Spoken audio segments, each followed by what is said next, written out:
There's more film entertainment starting on BBC1 shortly, with Omar Sharif and Victoria Principal among those playing for the highest stakes at a Las Vegas casino in Pleasure Palace. Here on 2 Now, the news and sport with Jan Leeming and Michael Blakey.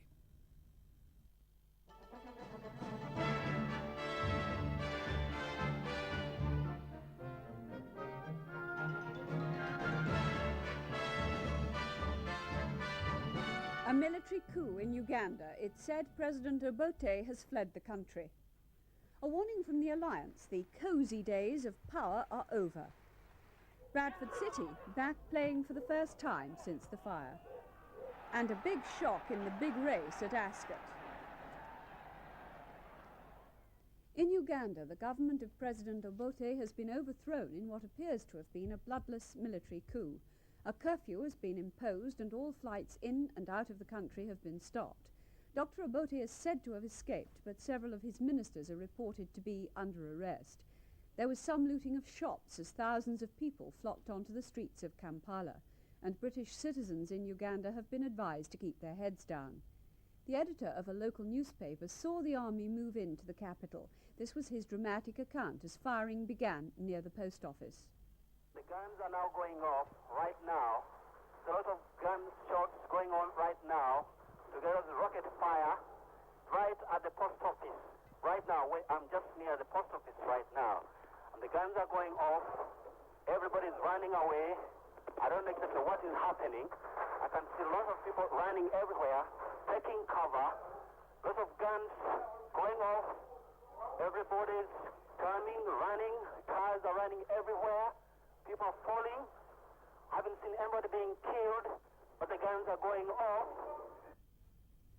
Dr. Obote's troubles began shortly after he won a controversial election in 1980. He was the first leader in post-independence Africa to have regained power through the ballot box, and he set about trying to restore Uganda's wrecked economy. But politicians who resented his election victory took to the bush and began a guerrilla war which has brought turmoil to an area to the northwest of Kampala, where thousands of civilians have died in the crossfire. The guerrillas recently advanced into western Uganda and took the key town of Fort Portal, as tribal divisions within Dr. Obote's army were coming to a head and rebel army units took control of northern Uganda. It was the rebel soldiers, rather than the guerrillas, who forced Dr. Obote out, and it was significant that their first pledge was to fight the tribalism that has long been a source of friction in Ugandan politics. Their leader is an Acholi from northern Uganda. The main question now, assuming he takes full control of the country, is whether he will be any more successful at achieving reconciliation with the southern tribes than was Dr. Obote or the notorious Idi Amin before him. Amin, from his exile in Saudi Arabia, today gave his support to the coup and said he was ready to rescue Uganda.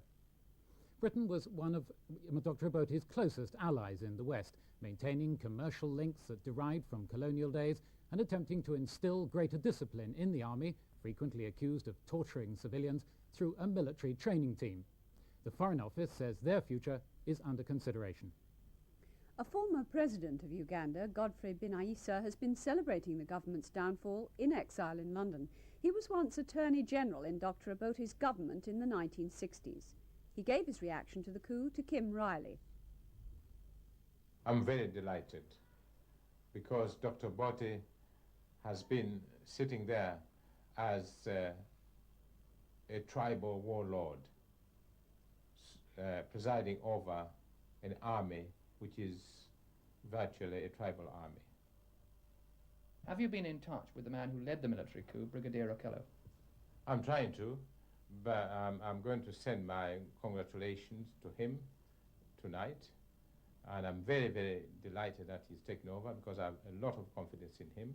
He's a Christian, he's a good man, he's a well-trained officer, and so on. And he's not tribal. South African police say they've detained another 125 people under the country's emergency regulations. That takes the total held since the regulations came into force last Sunday to more than 1,000. In New York, the United Nations Security Council has called for the state of emergency to be lifted.